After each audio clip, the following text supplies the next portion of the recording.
দেরি যখন হচ্ছে আমরা বরং কমিউনিটি সেন্টারে চলে যাই, গেস্টরা অপেক্ষা করছে। ও এসো তোমরা।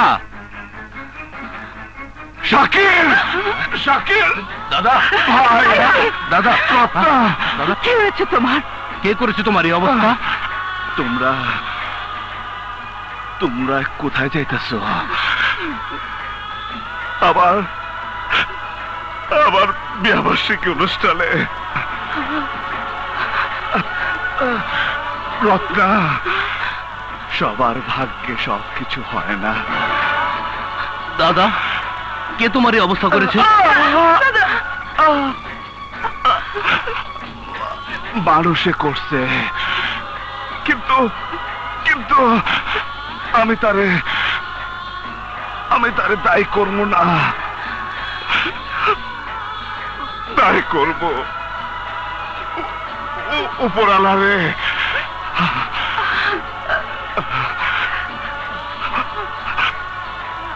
আমার বহু সাদের,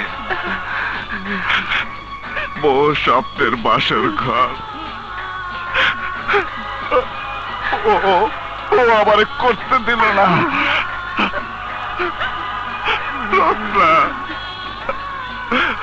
আমি তোমার উপরে অনেক অন্যায় করছি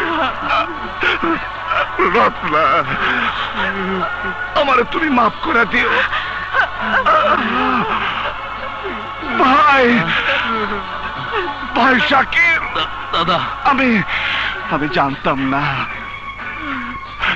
তোর সাথে রক্তের ভালোবাসা ছিল। তাহলে আমি রক্তের বিয়ে করতাম না। বোধ হয় ভালোই হল আমারে মাফ করেছে। রত্না, রত্না, আমারে মাফ করে দিও রত্না।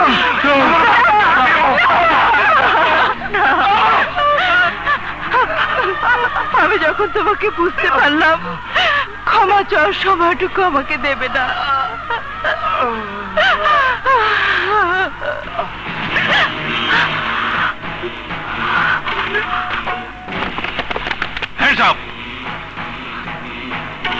কাকে ধরতে এসেছেন? ওকে, ও নেই, এই মাত্র চলে গেল।